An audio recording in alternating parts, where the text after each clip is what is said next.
Mari kita masuk di dalam doa.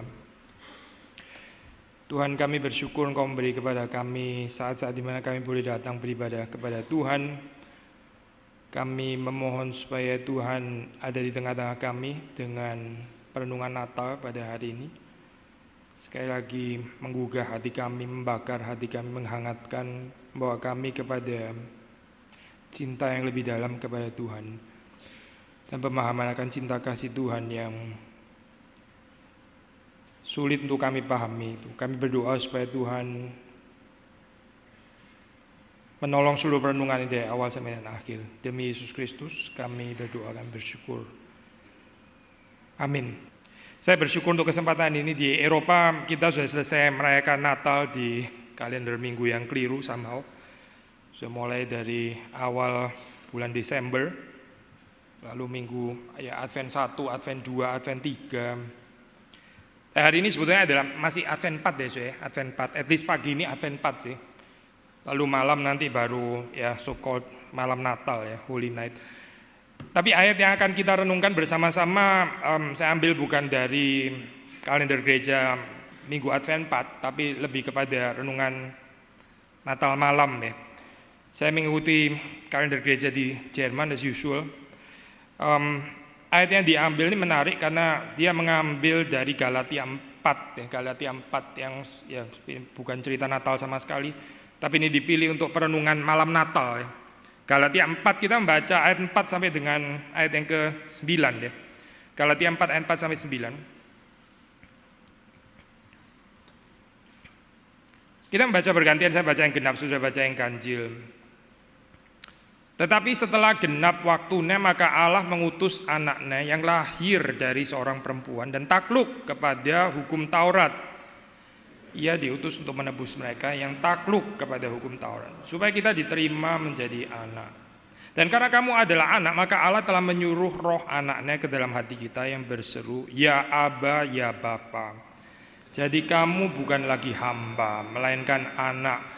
Jikalau kamu anak, maka kamu juga adalah ahli waris oleh Allah. Dahulu ketika kamu tidak mengenal Allah, kamu memperhambakan diri kepada Allah huruf kecil yang pada hakikatnya bukan Allah. Tetapi sekarang sesudah kamu mengenal Allah, atau lebih baik sesudah kamu dikenal Allah, bagaimanakah kamu berbalik lagi kepada roh-roh dunia yang lemah dan miskin dan mau mulai memperhambakan diri lagi kepadanya? Kita berdoa sekali lagi minta pimpinan Tuhan untuk perenungan. Tuhan berkati perenungan ini, kami sekali lagi mohon berkat dan anugerah Tuhan supaya di hari Natal ini kami boleh mendapat berkat kesegaran yang dari Tuhan. Berkati hamba-Mu, berkati kami semua. Demi Yesus Kristus kami berdoa. Amin. Ya, sudah ini satu ayat yang secara sepintas kalau sudah baca ya kayak nggak ada hubungannya ya dengan Natal gitu. Sulit mungkin untuk mengkaitkan ini. Dan ini pilihan yang menarik. Saya ingat saya juga baru pertama kali mengkhotbahkan ayat ini di hari Natal atau sebagai renungan Natal. Ayat 4 bicara tuh tentang kelahiran sang anak Allah ya. So ini Natal gitu ya. Setelah genap waktunya genap, Allah mengutus anaknya. Sang anak Allah lahir dari seorang perempuan, dari anak darah Maria seperti yang kita sering ucapkan setiap minggu ya, di dalam pengakuan iman rasuli. Tapi yang kita mau tekankan hari ini adalah takluk kepada hukum Taurat. Anak Allah itu lahir dari seorang perempuan dan dia takluk kepada hukum Taurat. Apa sih kaitannya Natal dengan hukum Taurat ya? Apa kaitannya kelahiran Yesus Kristus dengan ketaklukan kepada hukum Taurat? Ini tema yang penting. Seperti biasa, semua message yang kita terima dari Alkitab, dari kitab suci itu seharusnya membebaskan kita. Dan kalau itu membebaskan kita, berarti kita somehow mesti aware ada certain perbudakan. Karena kalau enggak ya ngapain ngomongin pembebasan kan cuy. Pembebasan itu cuma relevan kalau di dalam konteks ada bondage, ada perbudakan, ada keterikatan, ada penjajahan, ada oppression, penindasan dan sebagainya. Sama seperti Yesus mengatakan saya datang untuk orang berdosa, tema Natal patong di tahun ini ya. Kalau nggak berdosa ya ngapain perlu Kristus? Yesus nggak perlu jadi juru selamat untuk orang yang nggak merasa dirinya berdosa kan. Sama saudara, waktu kita bicara tentang message anak Allah yang takluk kepada hukum Taurat, saudara mendapati di situ kegagalan kehidupan manusia itu. Takluk kepada hukum Taurat, takluk kepada hukum Allah, nggak ada kemungkinan. Bukan karena Taurat belum diberikan, bukan karena mereka nggak memiliki Taurat. Taurat ada, sudah diberikan kepada bangsa Israel, kepada umat Israel, umat pilihan Tuhan. Tapi nggak ada satu orang pun yang bisa takluk kepada hukum Taurat. Maka waktu di sini dikatakan anak Allah itu lahir dari seorang perempuan, takluk kepada hukum Taurat. Sudah melihat di sini Yesus menggenapi melakukan apa yang nggak pernah bisa dilakukan oleh manusia manapun. Persoalannya apa sih, saudara? Gak bisa takluk kepada hukum Taurat ya. Persoalannya apa, saudara dan saya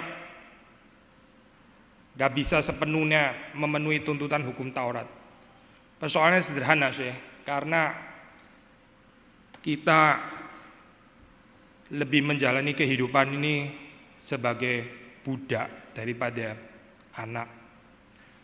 Sekali lagi ya, saudara, gak ada satu orang pun yang bisa menaati hukum Taurat karena kita ini mentalitas budak, mentalitas budak. Dan agama itu ya, saya pakai agama di dalam pengertian yang negatif ya, di sini, bukan dalam pengertian yang tinggi dan benar, tapi dalam pengertian agama yang dari bawah. Agama itu paling pinter ya, paling pinter mengajarkan orang itu taat kepada hukum-hukum agama, tapi sebetulnya itu kalau mau jujur dia itu gak bisa taat.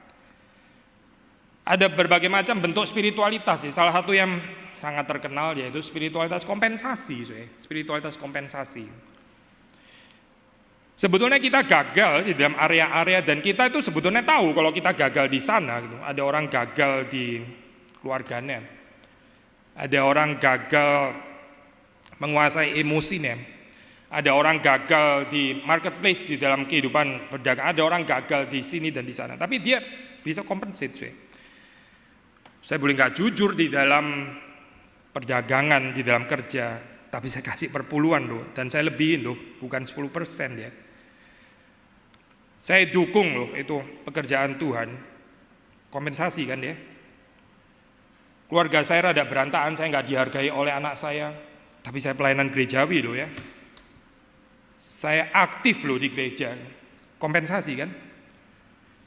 Bukannya mengakui apa yang kita gagal di hadapan Tuhan, lalu minta belas kasihan, bertobat, dan membutuhkan anugerah Tuhan. Tapi kita menciptakan kompensasi-kompensasi, lalu kita harap dengan timbangan-timbangan itu, ya, mirip kayak agama lain ya, dengan timbangan-timbangan itu kita pikir kita somehow masih bisa luput daripada murka Allah, dan kita bisa membeli belas kasihan, anugerah, kasih karunia, perkenanan Allah. Seperti yang kita sudah sering bahas ya di sini ya, di mimbar Kiai Kelapa Gading. Hubungannya itu bukan hubungan cinta, bukan hubungan kasih, tapi hubungan yang sangat dipenuhi dengan paradigma transaksional. Mentalitas budak, ya memang seperti itu. Kerja sesuatu, ya, deliver sesuatu, lalu berdasarkan jasa ini, merit ini, ya berharap ya Tuhan maklum dong, ini kan saya ada sesuatu ya yang saya setor kepada dia. Saya sudah taat loh, saya nggak main perempuan, saya ini berusaha hidup kudus ya. Tolong dong hidup saya dibikin lancar sedikit, kenapa sih? Transaksional kan saya itu. Mirip budak ya sebetulnya itu. Kenapa ya Tuhan harus oblige? Kenapa Tuhan harus memberikan kepada kita upah kayak begini ya? Kita nggak mengerti anugerah. Kita boleh bicara banyak tentang Injil, kita mungkin sangat mengencourage orang memberitakan Injil. Pertanyaan sederhana, betul nggak sih kita mengerti Injil? Jangan-jangan kita ini mirip orang jualan obat lagi ya, jualan Injil, dikasih tahu kepada orang lain, tapi sendiri nggak hidup di dalam Injil, hidupnya itu seperti budak. Budak itu mentalitasnya adalah saya harus ada sesuatu dulu yang saya berikan ya. Inisiatif dari saya, setelah itu baru ada balasannya. Dunia kita kan dipenuhi dengan cara pikir seperti ini ya, sangat Saya senyum kepada siapa? Oh, senyum kepada orang yang baik kepada saya dong. Kalau orang itu sudah tahu dia nggak seneng kepada saya ngapain senyum sama dia cari masalah apa? Kita membeli ya, orang lain juga mesti membeli daripada kita ya. Kita membeli cinta kasihnya orang lain juga membeli cinta kasihnya kita. Saling membeli. Lalu kepada Tuhan juga beli juga gitu. Membeli cinta kasihnya Tuhan. Kita sudah sering bahas bagian ini dalam Alkitab tuh banyak sekali contoh ya. Kita juga sudah pernah khotbahkan ya. Salah satu bagian yang ngenes cerita di Alkitab itu adalah cerita pernikahan Yakub ya. Singkat saja sudah tahu cerita itu ya. Tapi Yakub itu mencintai Rachel dan dia mesti beli ya, beli dengan kerja 7 tahun. Diminta 7 tahun kerja ya. Berarti Rachel itu bukan pemberian. Yakub dipaksa oleh Laban di dalam paradigma ini anak kamu boleh dapat tapi kamu mesti kerja dulu. Kalau kamu kerja ya sudah anak saya serahkan itu upahmu gitu. Ini manusia loh saya dan ini papa ya tega ya saya menjadikan anak itu barang komoditi kayak begini dan kita nggak rasa salah juga mungkin ya. Ya di dunia memang nothing's free kok enak saja dapat begitu nggak bisa itu anugerah itu apa? Sudah melihat di dalam cerita itu ya basically itu adalah penolakan terhadap narasi anugerah kan. Ya.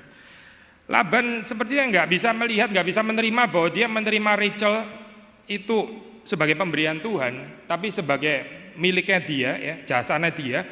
Karena ini jasanya dia, komoditinya dia, makanya harus dijual lagi dan orang lain mesti earn ya itu ya, mesti acquire, dia mesti obtain itu dengan kerja keras 7 tahun. Sudah tahu ceritanya setelah 7 tahun, ternyata ya biasa di dalam perdagangan ya, ditukar barang lain, dikasih Lea ya.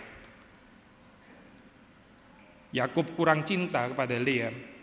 Lalu saya kan mau nikah dengan Rachel ya, bukan dengan Lea. Dia bilang 7 tahun lagi gitu. Lalu Yakub ya mau dia memang berusaha beli Rachel. Cerita membeli nggak berhenti di situ saya. Ada satu hari ya di mana hari itu sebetulnya adalah giliran Rachel yang tidur dengan Yakub ya. Tapi Rachel itu seperti kita tahu di dalam Alkitab dicatat dia itu mandul ya, dia itu nggak bisa sulit melahirkan anak. Lea ya, Tuhan memberi penghiburan karena dia kurang dicintai oleh Yakub. Tuhan membuka rahimnya, dia diberi anak terlebih dahulu ya. Itu penghiburan ya untuk Lea. Terus kemudian Lea yang tahu bahwa Rachel itu mandul ya. Lalu dia berusaha untuk menjual ya apa yang ada pada dia. Yaitu apa saya? Anak-anaknya jalan-jalan ke ladang lalu dapat buah dudaim ya. Saya nggak tahu ya ini buah apa, jangan tanya saya. Pokoknya dudaim namanya gitu ya. Kita cari terjemahan bahasa Inggris, namanya mandrix, nggak really helping. Saya baca bahasa Jerman, Alraunen juga nggak tahu itu apa. Mungkin sudah tahu ya buah dudaim. Tapi buah dudaim itu dipercaya bisa memberi kesuburan gitu untuk orang-orang yang mandul ya. Nah si Lea ini punya buah dudaim, dia dapat dari anaknya ya. Lalu dia bilang kepada Rachel, hari ini kan kamu sebetulnya giliran ya sama Yakub ya, tapi bisa nggak ya malam ini saya yang tidur gitu ya, tapi saya kasih kamu buah dudaim ini, atau mungkin dibalik kali ceritanya ya. Rachel kamu kan mandul gitu ya, ini loh saya ada buah dudaim. Oh ya thank you ya ada 2 buah dudaim. Tapi gini sebentar belum selesai ngomongnya. Saya yang tidur malam ini ya dengan Yakub. Lea itu desperately berusaha membeli cinta kasihnya Yakub. Dan kalau sudah baca di dalam Alkitab, dia ngomong lagi sama Yakub ya, hari ini saya sudah beli gitu, dengan buah dudaim. Yakub ya mau gitu. Oh sudah beli ya, ya oke. Berarti kamu boleh gila ya, saya kayak begini nih gila nggak sih? Mungkin Yakub nggak merasa terganggu dengan membeli kayak begini nih karena dia sendiri juga beli sih soalnya. Dia beli Lea dan Rachel ya.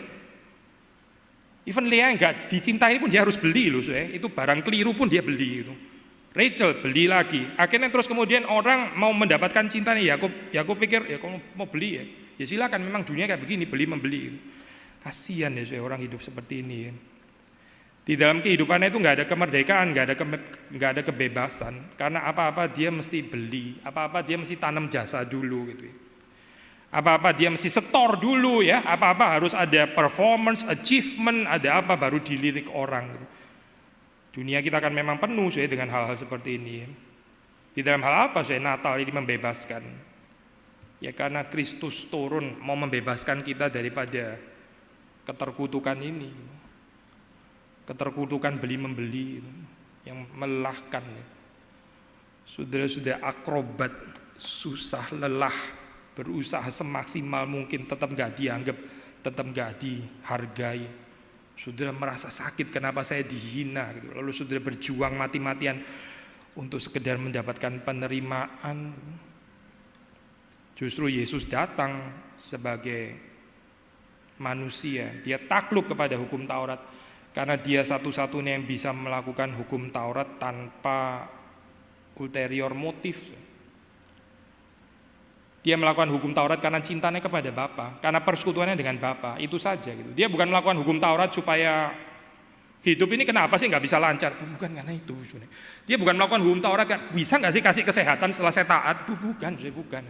Bisa nggak sih keluarga saya dilindungi gitu?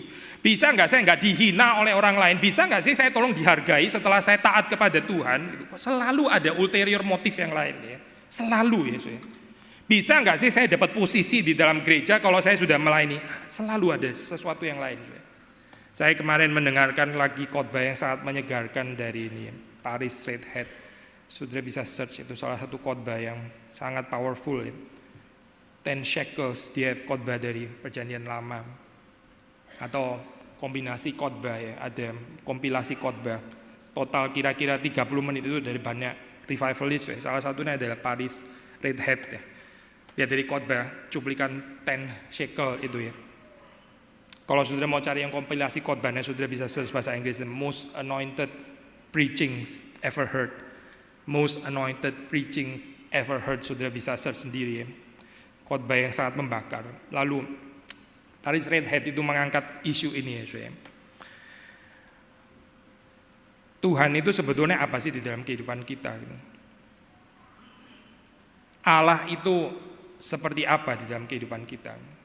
Allah itu a means atau an end.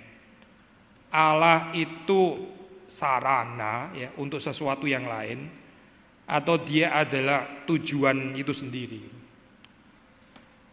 Saudara beribadah kepada Tuhan, kita menyembah Tuhan, kita datang ke gereja, kita menjadi Kristen, kita percaya kepada Yesus Kristus. Itu apa sih sebetulnya itu? Betul nggak sih kita nggak ada, saya nggak cari yang lain, ya cuma cari persekutuan dengan Allah itu, persekutuan dengan Bapa. Ya kan Yesus bilang itu, akulah jalan. Barang siapa tidak melalui aku, ya, dia tidak sampai kepada Bapa. Dia nggak bisa tiba kepada Bapa. Berarti goalnya kan persekutuan dengan Bapa ya, saya. Ya itu sudah terakhir itu. Tapi coba perhatikan saya di dalam pergumulan kehidupan kita ya. Benar nggak sih kita itu paling merindukan persekutuan dengan Allah? Atau kita seperti orang yang mau dibilang ateis? Tentu tidak ya. Kita percaya sih kepada Allah, tapi kita sibuk sekali ya di dalam kehidupan ini. Berbagai macam goal ini, goal itu gitu. Dan kita secara nggak sadar lalu kita menjadikan Allah itu jadi semacam sarana. Persekutuan dengan Allah itu bukan everything untuk kita gitu. Tapi kayaknya kurang kalau problem ini belum selesai gitu ya. Saya nggak against persekutuan Allah dengan Allah sih. Boleh persekutuan dengan Bapa. Tapi kalau problem ini belum selesai gitu ya. Kayaknya kurang nih. Persekutuan dengan Bapa ini bukan segalanya. Saya bukan mengatakan saudara nggak boleh berdoa untuk kebutuhan saudara loh ya, bukan gitu ya. Silakan gitu. Ya Tuhan juga mengerti lagi pula ya kebutuhan kita. Tapi kekristenan itu simple, luar biasa simple ya. Di dalam Alkitab, di dalam Injil dikatakan Tuhan itu mengetahui kebutuhan kita. Tuhan itu memelihara kebutuhan kita ya. Bahkan lebih daripada burung pipit itu. Lebih daripada bunga bakung di ladang. Meaning ya nggak usah terlalu pikir itulah gitu. Karena Tuhan juga tahu dan Tuhan ngurusin itu. Tuhan memberikan roti kepada mereka yang tidur even di dalam Perjanjian Lama.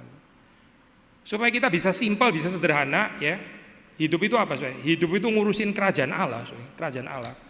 Mencari kerajaan Allah. Yang lain itu sudah serahkan Tuhan saja gitu. Nanti Tuhan yang urus. Kita kan enggak ya, Soe. Kita boleh kerajaan Allah, tapi urusan-urusan ini loh, ini saya juga perlu Tuhan, ini gimana selesainya? Banyak sekali ya, Soe. Akhirnya kita dipenuhi kekhawatiran, mungkin juga kekecewaan dan seterusnya dan seterusnya. Akhirnya kita nggak bisa menghidupi narasi kerajaan Allah. Lumpuh, Soe, benar-benar lumpuh loh. Mau dibilang ateis, nggak ateis, Soe. Dibilang nggak percaya Yesus, oh dia percaya Yesus, percaya. Ini bukan kategori nggak percaya, tapi ya begitu, Soe. Kehidupannya itu begitu gitu. Gak bisa habis-habisan tuh Tuhan tuh nggak bisa, Soe. Karena apa? Ya karena masih ada mentalitas Buddha. Sudah, ini sudah jangan pikir kita kebal ya. Jemaat Galatia ini Paulus mengatakan kamu sudah mengenal Allah loh. Kamu sudah dikenal Allah kan. Bagaimana kamu berbalik lagi kepada roh-roh dunia yang lemah dan miskin dan mulai memperhambakan lagi diri lagi kepadanya? Ini berarti mereka ini sudah mengenal anugerah. Mereka sudah tahu itu Injil sebetulnya, tapi mereka balik lagi. Lah mereka aja bisa balik, saudara dan saya lebih baik daripada jemaat Galatia. Kita juga bisa balik loh, kalau kita nggak hati-hati. Kita bisa nggak ngerti lagi loh Injil itu apa sebetulnya. Dan yang paling bahaya itu ya, saya pernah ngomong juga sih di sini ya. Saudara selalu merasa Injil itu untuk orang yang di luar. Saya bukan mendiscourage saudara penginjilan di luar ya, sama sekali bukan itu. Tapi kita nggak merasa lagi perlu dengan Injil, seperti kayak kita sudah selesai, sudah kelar dengan Injil. Padahal di dalam kehidupan kita masih banyak dikuasai oleh perbudakan ini dan perbudakan itu. Kita dipenuhi oleh ketakutan, ciri khas hamba itu apa? Ciri khas budak itu apa ya? Nggak ada persekutuan dengan Allah. Dia nggak melihat itu sebagai yang paling akhir di dalam kehidupannya. Coba lihat kehidupan anak sulung. Dia bersama dengan bapaknya kan ya, geographically, physically gitu. Tapi hatinya tidak. Dia di luar sebetulnya itu. Persekutuan dengan Allah itu bukan everything bagi dia. Dia nggak lihat itu sebagai satu berkat yang dia nikmati. Buat dia yang paling tinggi itu apa? Pesta dengan teman-temannya. Dan kenapa Allah nggak memberikan itu gitu kan ya? Kenapa ya Tuhan kok nggak kasih saya pesta dengan goal di dalam kehidupan adalah pesta dengan teman-temannya. Bukan persekutuan dengan Allah, bukan. Gitu. Persekutuan dengan Allah itu nggak terlalu menarik seperti ini untuk dia. Gitu. Kenapa? Ya karena memang dia budak, budak itu nggak bisa menikmati persekutuan dengan Allah, nggak ada kenikmatan persekutuan dengan Allah. Kalau saudara nggak bisa menikmati persekutuan dengan Allah, mungkin saudara belum lahir baru, mungkin saudara budak loh sebetulnya itu, atau saudara sudah melupakan Injil. Di sini dikatakan, saya lompat-lompat dari ayatnya itu. Kalau kamu anak, kamu juga adalah ahli-ahli waris. Nah ini ya, coba merenungkan begini, ahli-ahli waris. Kalau kamu anak, kamu juga adalah ahli-ahli waris. Menyenangkan kan ya kalimat ini ya. Coba saudara tes diri saudara sendiri. Apa sih warisannya? Gitu. Apa warisannya?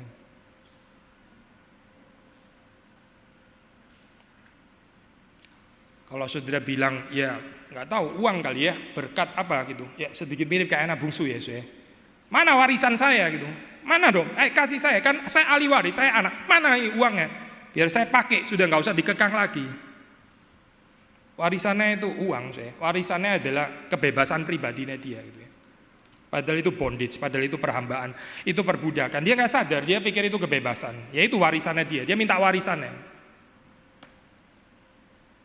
Kalau warisannya anak sulung itu apa sih? Ya cinta kasih bapaknya gitu ya, agak mendingan. Tapi dia berusaha membeli kan ya.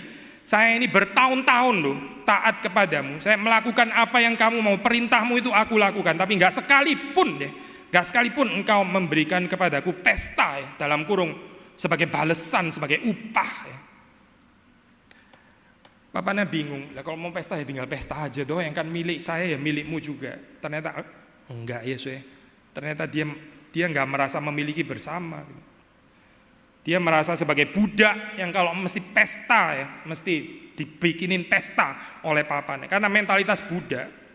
Sudah di dalam kehidupan keluarga bisa ada mentalitas budak kayak begini loh. Anak yang bersaing dengan mungkin sibling yang lain ya, itu berusaha membeli cinta kasih orang tuanya. Orang tuanya gendeng juga, sama-sama gendengnya, dibikin kompetisi juga anaknya gitu. untuk mendapatkan cinta kasih. Who is the beloved child? Ya silakan bersaing siapa juara gitu. Di gereja juga bisa ada kayak gini loh saya. Siapa yang jadi the beloved child? Waduh saya, itu Injil atau apa ya sebetulnya gitu. Lalu sudah mesti desperately ya, craving untuk bagaimana menjadi the beloved gitu. Lupa kali ya cerita baptisan Yesus. Ini Injil loh saya. Inilah anakku yang kukasihi. Sederhana ya saya kalimat itu ya. Inilah anakku yang kukasihi. Gak ada saya Yesus beli keanaan dari Bapa, itu gak pernah ada cerita itu. Itu bukan Injil sama sekali gitu. Itu cerita lain, cerita anti Injil sebetulnya gitu. Mana ada saya Yesus beli keanaannya dari Bapa. Saudara dan saya diadopsi di dalam Kristus. Kita juga gak membeli keanaan lewat adopsi di dalam Kristus itu kan. Ini kan pemberian saya, bukan dibeli kan. Saya tarik mundur lagi ya, saya yang paling sederhana. Saudara jadi anak pun ya, secara fisik, secara biologis, itu pun saudara juga gak beli kan. Emang saudara beli ya? Sebelum ini masuk rahim gitu, terus kemudian ada dealing dulu gitu ya, di dalam kekekalan gitu. Terus kemudian orang tua, saya mau melahirkan siapa ya hari ini? Coba siapa yang kira-kira bakal layak jadi anak saya? Oh silakan bersaing sana. Jiwa-jiwa yang belum lahir gitu. Terus kemudian ada pertandingan di dalam dunia jiwa gitu. Whether pandangan kreasionis atau tradisionis, terserahlah yang mana variasinya gitu ya. Tapi kemudian jiwa-jiwa itu bersaing, terus akhirnya menang ini ya. Terus oke, kamu boleh jadi anak saya, silakan masuk ke sini. Mana ada sih kayak begitu tuh, mana ada? Yang dibeli itu budak, saya bukan anak. Anak itu nggak pernah ada pembeliannya, nggak ada saya pembelian. Itu adalah something yang given, sesuatu yang diberikan. Tapi budak itu diperjualbelikan. Budak juga berusaha membeli perkenanan tuannya. Dia mesti beli saya dengan kerja berat. Maka kehidupannya itu nggak ada sukacita, kehidupannya itu nggak ada enjoyment. Dia melakukan segala sesuatu itu dengan penuh ketakutan, ketakutan, dengan keterpaksaan. Yesus datang, dia lahir dari seorang perempuan, dia takluk kepada hukum Taurat. Waktu dia takluk kepada hukum Taurat, dia takluk kepada hukum Taurat sebagai anak Allah yang tunggal, satu-satunya. Gak ada yang bisa takluk kepada hukum Taurat sebagai anak kecuali Yesus Kristus. Makanya kebebasan hanya ada di dalam Yesus Kristus. Persekutuan dengan Bapa hanya ada di dalam Yesus Kristus. Kebahagiaan yang sejati, kemerdekaan, kebebasan yang sejati hanya ada di dalam Yesus Kristus.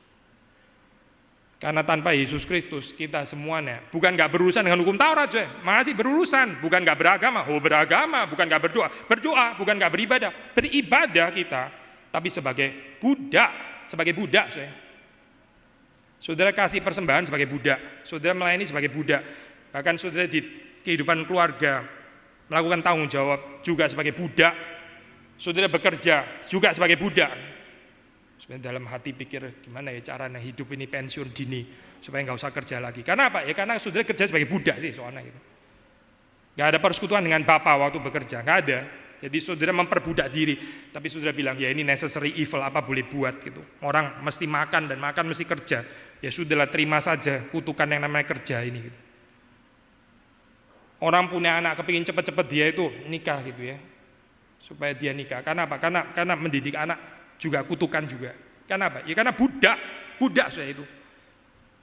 Gak melihat itu sebagai satu kebahagiaan, gak melihat itu sebagai satu sukacita. Semuanya budak, semuanya adalah tuntutan hukum Taurat yang dihayati sebagai budak. Kita baca lagi ya saya, ayat 5. Ia diutus, Yesus Kristus sang anak Allah diutus untuk menebus mereka, menebus saudara dan saya yang takluk kepada hukum Taurat supaya kita diterima menjadi anak. Jelas ya saudara, kita ditebus, kita yang takluk kepada hukum Taurat supaya kita diterima menjadi anak. Lalu kalau kita diterima menjadi anak, Allah menyuruh roh anaknya ke dalam hati kita, roh anaknya ya. Jadi kita ini seperti Kristus. Kristus itu sang anak yang waktu berurusan dengan hukum Taurat itu sebagai anak bukan sebagai budak, tapi kita nggak bisa berurusan dengan hukum Taurat sebagai anak tapi sebagai budak. Lalu Allah memberikan roh anaknya ke dalam hati kita sehingga kita ini juga bisa menyebut Allah sebagai Bapa. Ini bukan cuma main istilah loh, saya bukan. Ini the whole paradigm of life itu ya, ganti gitu. Saudara ada kenikmatan gak sih waktu saudara jaga anak gitu ya, waktu saudara masak, waktu saudara kerja, ada kenikmatan gak sih saudara? Saudara ada kenikmatan gak waktu saudara beribadah? Saudara ada kenikmatan gak waktu saudara berdoa? Apakah saudara ada kenikmatan waktu saudara memberitakan Injil, menyaksikan Kristus kepada orang lain? Itu kenikmatan atau tugas sih? Tugas seorang budak atau apa sih sebetulnya? Hidup saudara dipenuhi dengan kenikmatankah? Kenikmatan akan Allah? Apakah saudara cukup dengan persekutuan dengan Bapa? Paulus bilang ya, mau penindasan, mau ini, mau sakit penyakit, aniaya dan semuanya itu hal yang gak enak semua ya. Tapi satu saja yang gak boleh, gak ada. Satu yang pasti gak akan bergoyang, yaitu kasih Allah di dalam Kristus. Simpel ya saya, kekristenan luar biasa simpel saya. Sangat simpel ya. Tapi saudara dan saya suka bikin rumit ya. Dengan kekhawatiran kita, dengan berhala-berhala kita, dengan ketakutan kita, dengan mentalitas budak ini. Sehingga gak bisa ada kebebasan yang simpel itu. Mau apa saya? Mau sakit, mau bangkrut, mau ditindas, mau apa gitu. Paulus bilang kasih Allah di dalam Kristus, that's everything. Itu yang saya perlu. Semua yang lain mau jomplang lah, mau guling lah, mau runtuh, mau kolaps, mau apa, terserah. Kasih Allah di dalam Kristus, sudah itu. Mari saya bertumbuh ke arah sana. Karena Kristus datang membawa kita ke sana. Dia membawa kita ke sana. Ini agama yang sejati. Ini bukan kekristenan yang cuma sebagai aksesori. Pada akhirnya terus di akhir hidupnya orang gak sadar dia gak pernah ada hubungan dengan Allah. Karena dia gak pernah menjadikan Allah, persekutuan dengan Allah itu sebagai goal. Dia selalu melihat itu sebagai sarana untuk mencapai sesuatu yang lain. Berhala-berhala yang lain luar biasa banyak. Luar biasa banyak. Lalu dia pikir dia sudah percaya, dia pikir dia sudah lahir baru. Dia pikir dia sudah mengenal Allah, ternyata belum. Belum mengenal Allah, sudah. Belum. Dia belum kenal siapa itu Yesus Kristus. Orang yang kenal Allah di dalam Kristus itu hidupnya itu sederhana ya saya. Dia anak, bukan budak. Kamu bukan lagi hamba, melainkan anak. Jikalau kamu anak, balik ya, yang tadi kita sing. Maka kamu juga adalah ahli-ahli waris. Balik lagi ya saya, pertanyaan saya. Apa sih warisannya?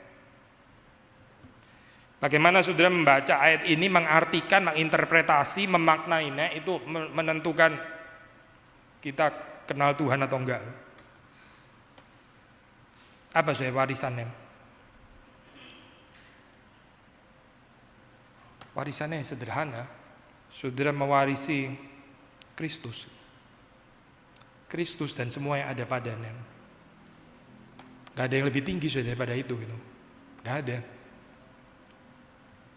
Saudara expect warisan apa? Keturunan banyak gitu maksudnya. Anak-anak yang pinter. Atau kerjaan yang terus promoted, kesehatan atau itu nggak bisa banding sudah dengan Yesus Kristus ya. Warisannya itu apa ya? Roh Kudus yang diberikan dalam kehidupan saudara. Roh Kudus yang memberikan Kristus yang memberikan Bapa, kepenuhan Allah, kepenuhan ilahi di dalam Kristus. Kristus yang memberikan itu. Kristus sendiri diberikan oleh Roh Kudus. Mana ada yang lebih tinggi daripada Allah Tritunggal? Saudara harap mewarisi apa di dalam hidup ini? Apa yang saudara kejar setiap hari di dalam doa saudara? Saudara berdoa apa? Berdoa supaya pelayanan saudara makin flourish. Agak rohani loh saya kayak begini ya. Itu tetap bisa menjadi berhala saya. Itu bukan Allah Tritunggal. Saudara harus bisa membedakan ini dengan Allah Tritunggal. Gereja itu the body of Christ. Betul saya. Gereja itu the body of Christ. Very high view. Tetap the body of Christ itu bukan Christ, bukan saya, bukan. Yohanes waktu ditanya ya, apakah engkau Mesias? Jawaban sederhana ya, aku bukan Mesias. Sederhana sekali saya pengakuan itu ya. Saya bukan Mesias. Gereja itu jangan berusaha menjadi Kristus, ya, jangan. Gereja itu adalah tubuhnya, tubuh Kristus. Itu sudah paling tinggi saya. Jangan merebut takhta Kristus. Karena itu bukan posisinya gereja, apalagi saudara dan saya. Sekali lagi ya saya, kamu juga adalah ahli-ahli waris oleh Allah. Apa yang diwarisi? Ya ini dulu saya, spirit anaknya Kristus itu loh. Yang keluar dari perbudakan itu tadi, ya itu yang kita warisi. Karena kita nggak bisa keluar, saya. Kata kita ini diperbudak terus. Kita setiap kali deal dengan orang itu was-was gitu ya. Ini dibalas atau nggak dibalas ya? Ini kalau saya tolong ini orang lain ini akan ada baliknya atau dia nggak bersyukur ya nanti. Bukan cuma nggak bersyukur, malah dia betrayal saya lagi. Ya gini nih, saya kehidupan kayak begini.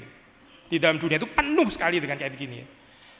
Kita tanam jasa supaya orang lain balas jasa, ya. Lalu kemudian orang lain tanam jasa kepada kita harus ingat, harus ada perasaan berhutang untuk bayar kepada dia. How boring saya kehidupan kayak gini ya, diperbudak oleh tanam jasa dan balas budi dan sebagainya. Ini bukan kekristenan saya.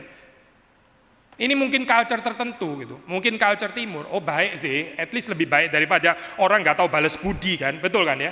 Tapi sudah coba perhatikan ya, kalau hidup ini hanya dikendalikan oleh perasaan berhutang, dia pernah tolong saya mesti tolong dia balik gitu. Kalau nggak bisa tolong dia balik, mungkin anaknya, keturunannya dan sebagainya. Balik lagi ya saya, masih di dalam mentalitas budak sebetulnya, masih budak saya. Itu budak sebetulnya gitu. Saudara menerima pertolongan dari orang lain, saudara menerima dari tangan Tuhan. Saudara bukan berhutang kepada orang itu. Kalaupun mau bilang hutang ya saudara berhutang kepada Tuhan. Tapi saya kasih good news saya. Good news yang menakutkan ini ya. The good news adalah saudara nggak pernah bisa bayar itu your utang kepada Tuhan itu nggak pernah bisa bayar. Waktu saudara mencoba untuk membayar dengan apa saudara? Dengan pelayanan, dengan pengorbanan, dengan perpuluhan, dengan menjadikan diri hamba Tuhan dan sebagainya. Itu saudara lagi-lagi menerima. Saudara bukan sedang compensate utang saudara dipotong gitu, bukan. Saudara sedang dihutangi lagi oleh Tuhan. Menerima pinjaman lagi saudara. Kapan ini lunasnya? Ya nggak bakal lunas. Nanti di dalam kekekalan dia akan gini terus, saudara akan terus diberkati terus. Diberkati oleh kepenuhan Allah sampai saudara nggak bisa bayar, benar-benar nggak mungkin bisa bayar saya. Dan inilah kekristenan saya. Sudah diundang untuk menghidupi narasi ini, narasi Natal. Anak Allah itu lahir sebagai anak dan dia menaati, takluk kepada hukum Taurat sebagai anak, bukan sebagai budak. Anak, saya anak itu menerima. Anak itu merayakan anugerah, anak itu merayakan cinta kasih. Bukan membeli ini dan itu, dan bukan berhutang ini dan itu, bukan. Itu bukan ahli waris, ya, itu budak namanya. Kalau kita betul-betul adalah ahli waris, kita mewarisi cinta kasihnya Kristus. Gak tertarik saya dengan cinta kasih Kristus. Saudara, pikiran warisan apa sih yang bisa lebih tinggi daripada itu? Kalau kita adalah ahli waris, kita mewarisi kekudusan Kristus. Jangan gak tertarik ya saudara. Kalau kita adalah ahli waris, kita mewarisi kemuliaan Kristus, termasuk juga penghinaan yang dia terima. Gak tertarik saudara. Pemuliaannya saya mau ya. Persekutuan di dalam penderitaan dan persekutuan di dalam penghinaan. Kita orang Asia ya, gak boleh dihina. Saya khawatir loh saya dengan gereja yang takut dihina, benar-benar khawatir saya. Kristus yang kita kenal tuh dihina masalahnya. Saya khawatir kalau saudara gak mau ada pengalaman difitnah. Saya khawatir saya, karena Kristus yang kita kenal tuh difitnah. Tapi saudara gak mau mengalami persekutuan di dalam hal-hal seperti ini. Pertanyaan kan sederhana saya, Kristus yang mana ini berarti itu? Kristus yang gak dihina itu Kristus mana? Kristus yang di dalam Injil apa? Di dalam surat apa memangnya? Gak ada saya Kristus kayak begitu. Itu another Jesus itu. Kristus yang lain sebetulnya, itu Injil yang lain. Seperti Paulus bilang, kamu ini percaya Injil yang lain. Saya sudah susah payah memberitakan kepada kamu, sekarang kamu pergi kepada yang lain. Itu Yesus yang lain sebetulnya. Memang pakai tetap nama Yesus, tapi itu another Jesus, itu another Injil. Kalau ada orang memberitakan Injil yang lain, terkutuklah dia. Ini menjauhkan dari anugerah Tuhan, lalu merayakan paradigma transaksional, ya. Beli membeli ini ya. Hutang, meminjami dan sebagainya ini backsliding seperti ini nih. Mundur berarti itu. Gak setia kepada Injil. Mungkin surat yang paling keras ya, kalau nggak mau dibilang kasar, tanda kutip, bukan kasar sih, keras lah ya. Ya ini surat Galatia. Kenapa sih? Ya karena Paulus mencintai Injil, dia mencintai jemaat Galatia.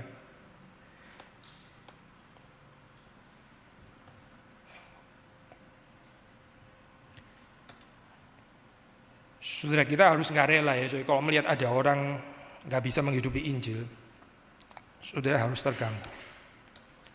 Kita jangan nggak terganggu, so, kita harus terganggu, saudara, dan saya harus terganggu.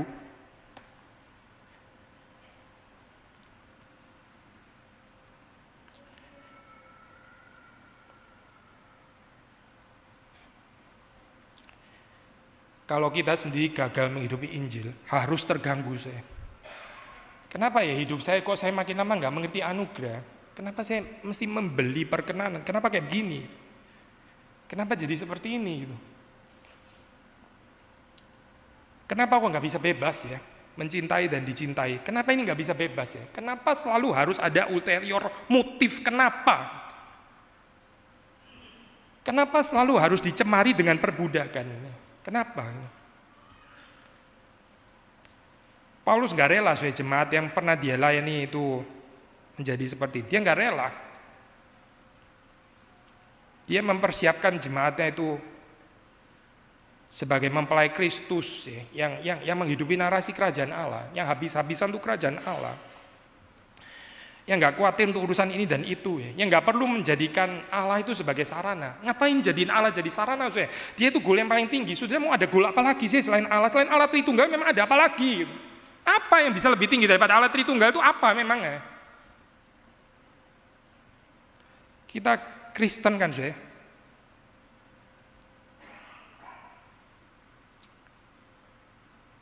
Kita baca lagi ya bagian ini ya.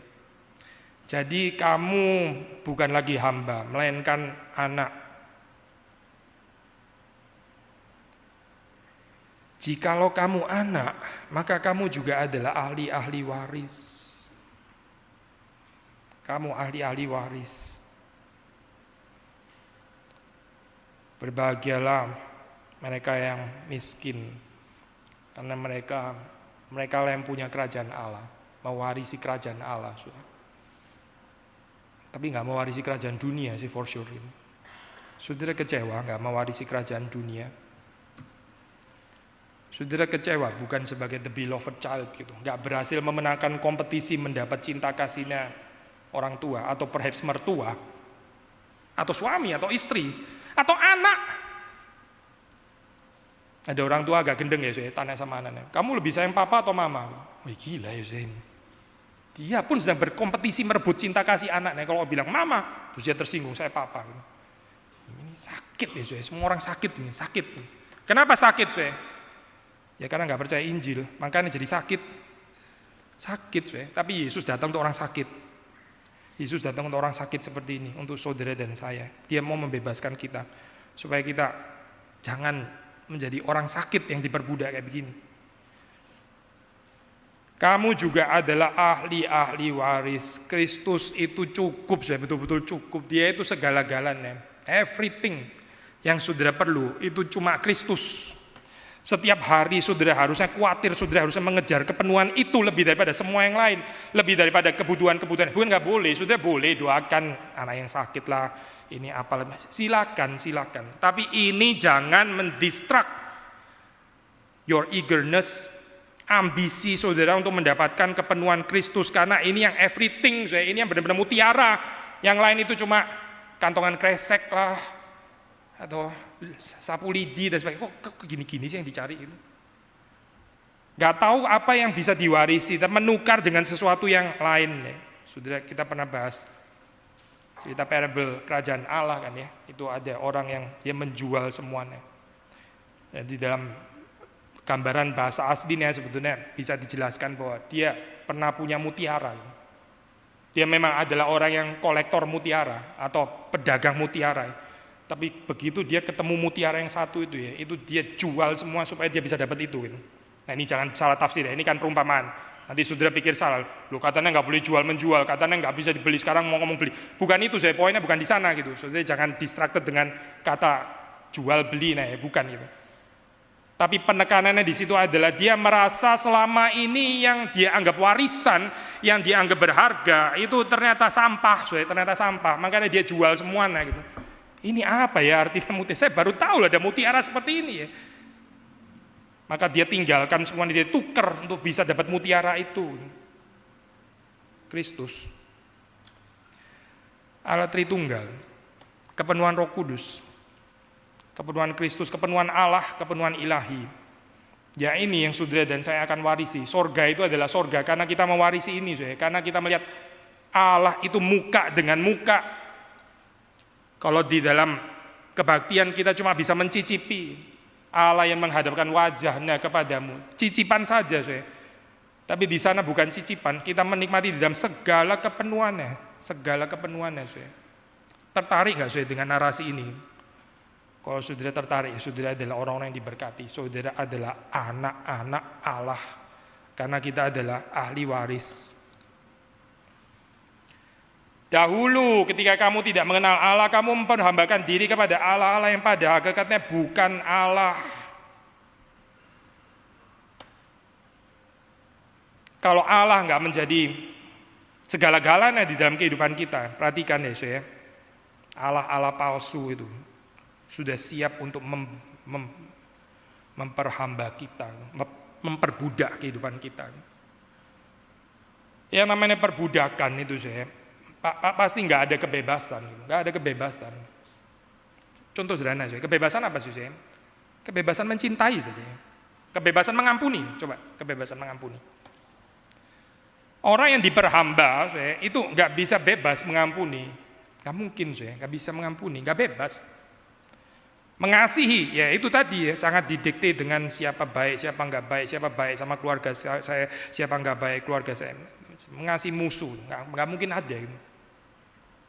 Karena yang bisa mengasihi musuh ya cuma anak, cuma anak yang bisa bebas, saking bebasnya sampai bisa mengasihi musuh karena dia bebas. Tapi orang yang nggak bisa mengasihi musuh, dia kurang bebas sebetulnya. Yesus itu bebas, dia sangat bebas, demikian bebasnya sampai turun ke dunia karena bebas. Demikian bebasnya dia itu rela mengikat dirinya karena bebas, karena kebebasan cintanya, kebebasan cinta Bapa. Dahulu ketika kamu tidak mengenal Allah, kamu memperhambakan diri kepada Allah-Allah yang pada hakikatnya bukan Allah. Allah ini enggak mencintai saudara, enggak mencintai. Saudara mengabdikan diri kepadanya. Mereka ini enggak pernah care dalam kehidupan saudara. Mereka ini sangat manipulatif.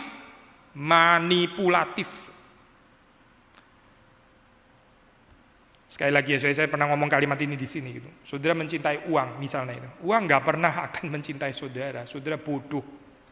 Benar-benar bodoh loh. Saudara mencintai harta. Harta itu enggak pernah akan mencintai saudara. Harta enggak bisa mencintai saudara. Tapi dia meskipun bukan pribadi, tapi punya kekuatan memperbudak. Nah ini kan bodoh ya saudara. Orang kok mau ya saudara diperbudak itu. Mencintai habis-habisan ke sana ya. Tapi terus kemudian nggak mendapatkan respon cinta, nggak ada, zero.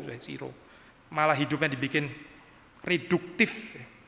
Tapi orang mau ya diperbudak Allah yang seperti ini. Terakhir Paulus mengingatkan, tetapi sekarang sesudah kamu mengenal Allah, kamu sudah mengenal Allah. Kamu bukan budak, hidupmu itu bukan untuk perbudakan ini, tapi untuk menikmati kebebasan di dalam Kristus. Lebih baik sesudah kamu dikenal Allah. Pasif ya, kita dikenal Allah yang terlebih dahulu mengenal kita, bukan kita yang bersusah payah berusaha mengenal Allah, tapi Allah yang mengenal kita. Paulus mengatakan, bagaimana kamu berbalik lagi kepada roh-roh dunia yang lemah dan miskin, lalu mulai memperhambakan diri lagi kepadanya. Mirip seperti bangsa Israel ya, sudah dibebaskan dari Mesir gara-gara daging, lalu rela balik ke Mesir lagi. Kita di sini cuma makan mana. Kalau dulu di Mesir kuali kita berisi daging. Kayaknya mendingan daging itu ya daripada mana ini. Mereka nggak melihat persekutuan dengan Tuhan itu sebagai yang segala-galanya. Mereka melihat daging itu lebih konkret, lebih menarik, lebih menyenangkan, lebih ada pleasure, ya, lebih ada sentuhan daging. Kalau ini mana? Mereka nggak gitu. Mereka nggak bisa menikmati Tuhan, nggak bisa menikmati kehadiran Tuhan yang menyertai mereka. Itu seperti kayak buat mereka itu bukan apa-apa. Gitu. Untuk apa saya ada Tuhan di sini tapi nggak ada daging? Coba saya ganti dagingnya ya. Untuk apa Tuhan ada di dalam hati saya, tapi saya terus sakit kayak begini? Mirip ya. Dagingnya itu kesehatan gitu. Untuk apa saya ada Tuhan di dalam hati, katanya persekutuan dengan Tuhan, tapi hidup saya ya secara ekonomi ya gini-gini terus. Mirip gak sih Daging sebetulnya seperti orang Israel. Tetapi Yesus datang, dia lahir, dia mau menebus kita dari ketertarikan daging itu, karena memperhambakan diri kepada daging, kepada kuali itu, itu nggak mungkin bisa bebas kehidupannya, pasti nggak bebas, itu sengsara kehidupannya, kehidupan cicipan neraka itu. Orang yang diombang-ambingkan mesti membeli cinta kasih, mesti membeli penerimaan, dan mesti mengusahakan apa supaya bisa dapat itu cinta kasih. Itu gimana caranya? Saya sudah mati-matian loh ini. Kasihan sekali ya orang kayak begitu, kasihan luar biasa gitu. Enggak kenal Kristus ya, enggak kenal Kristus. Inilah anakku yang kukasihi. Bapak kan bukan bilang kamu sudah membeli cinta kasihku, maka aku enggak ada. Itu bukan cerita baptisannya Yesus kan, bukan gitu. Coba baca lagi deh, baca lagi dan saudara menghayati. Sederhana ya, sederhana. Berita Natal menurut Galatia 4 ini sederhana. Jadilah anak seperti Kristus. Mari kita masuk dalam doa.